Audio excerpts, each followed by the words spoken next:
Is this the place, Professor Joy? This is the place. Help me cut through these vines. Machete? Thanks. Yeah.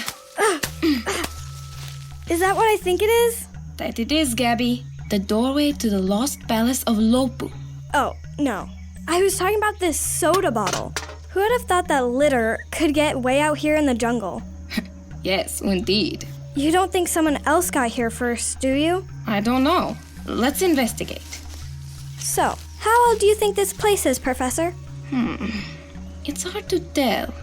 There aren't any carvings or inscriptions that would give us a clue, but the writings that led us here are thousands of years old. So, who knows? Not as old as you think. Artie! Let me guess. You're Professor Joy's arch rival? You're here to steal all the artifacts and leave us trapped in a temple to rot. At least until we remember the secret riddle that shows us the way out. What? She's my new intern. Don't pay attention to her.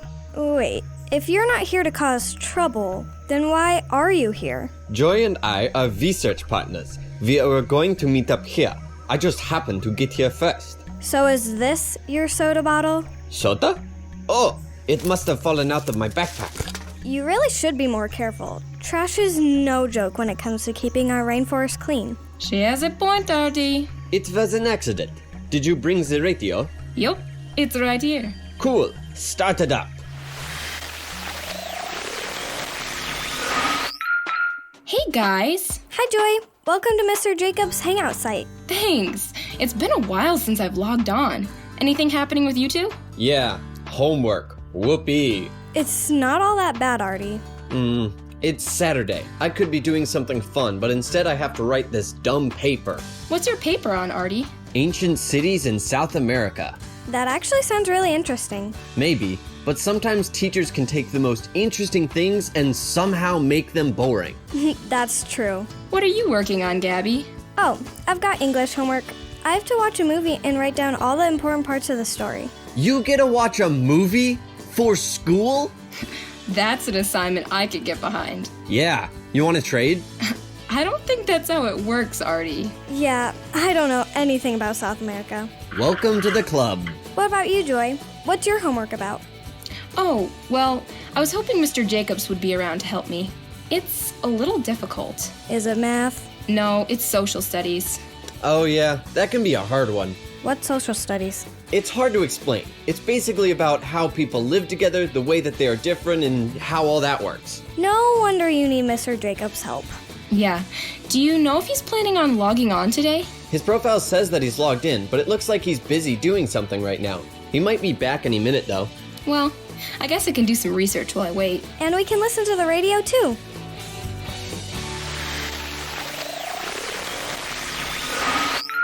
How's homework going, kids? Pretty good, Mr. Jacobs. I'm almost done. Well, good for you, Gabby. Not going so well, Artie? Not really.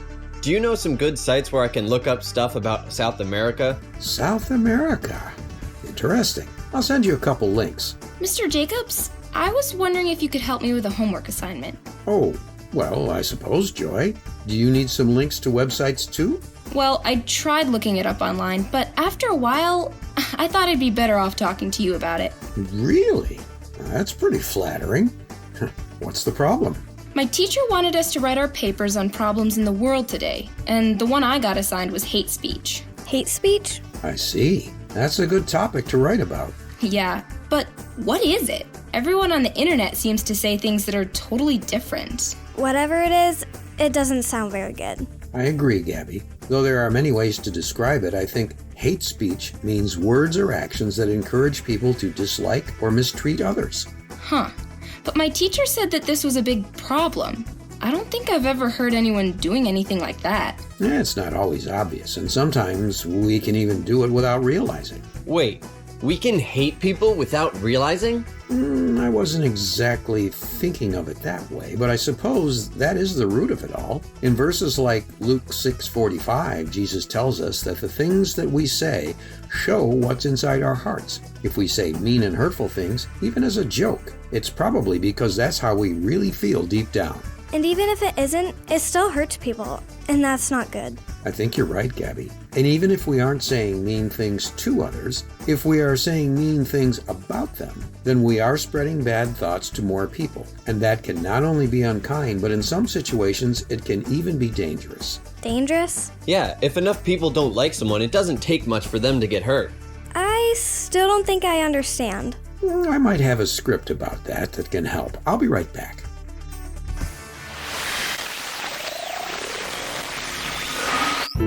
And now, from the garage of Lionel Jacobs comes the constructive drama, The Hammer, an adapted biblical proverb about the words we use.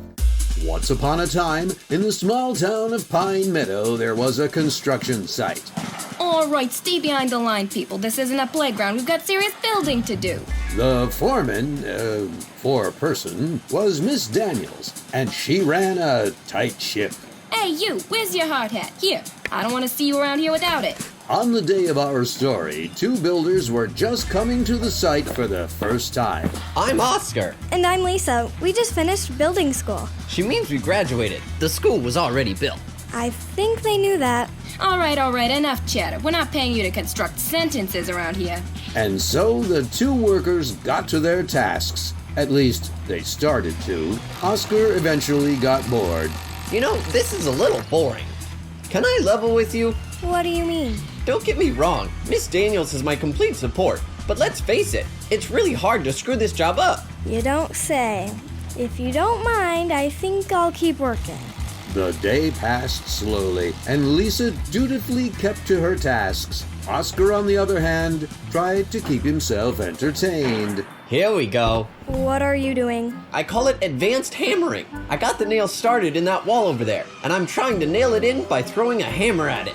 Isn't that a little dangerous? It's a construction site. It's always dangerous. Might as well try to have some fun while we're at it. So close. Besides, everyone's wearing hard hats. We'll be fine. And so Oscar perfected his advanced hammering skills.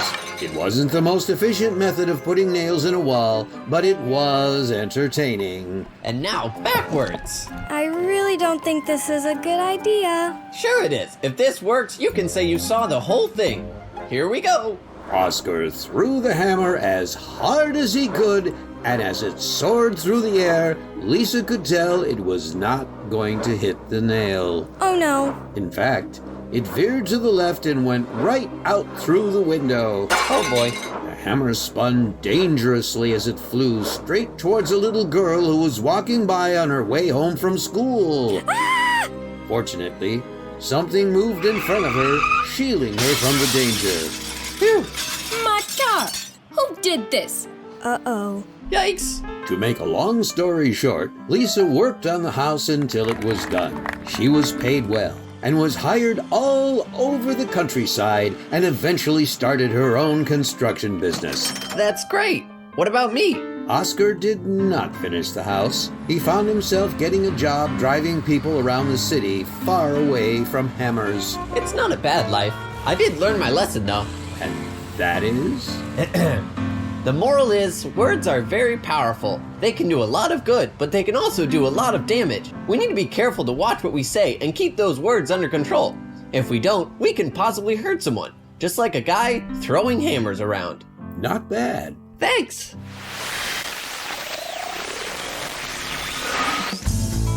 Mr. Jacobs, I have a question for you, if that's okay. Sure, what's on your mind, Joy? It's about what we were talking about earlier. You know, how if we have hate in our hearts, it will come out of our words. Okay. So, if we want to get rid of hate speech, then we need to first get rid of the hate in people's hearts. It would stand to reason. Right. So, how do we do that? Do what? Change people's hearts. If that's the solution, then it would help to know how that works. Can people really change other people's hearts though? It's not easy, Artie. And as much as we sometimes wish we could give a speech and have it all go away, usually the process is a little more involved. Involved?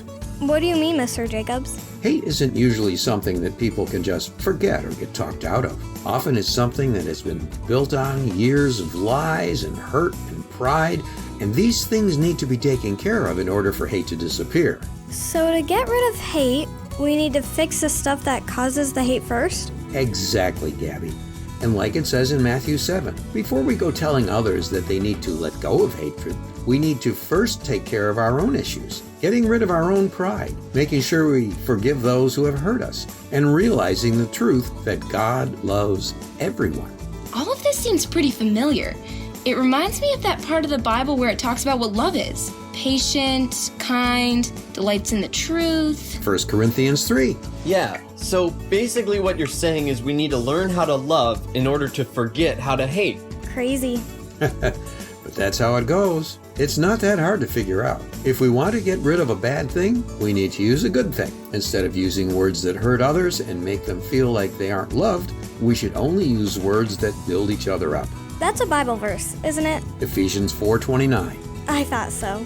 Well, I've got to head out, I think, Mr. Jacobs. Thanks for helping me out with my homework. My pleasure, Joy. Oh, yeah, homework. Right. We were supposed to be working on it, weren't we? Yeah, I'd better log off and listen to some music or something. Me too. Sounds like a good idea. I'll talk to you soon.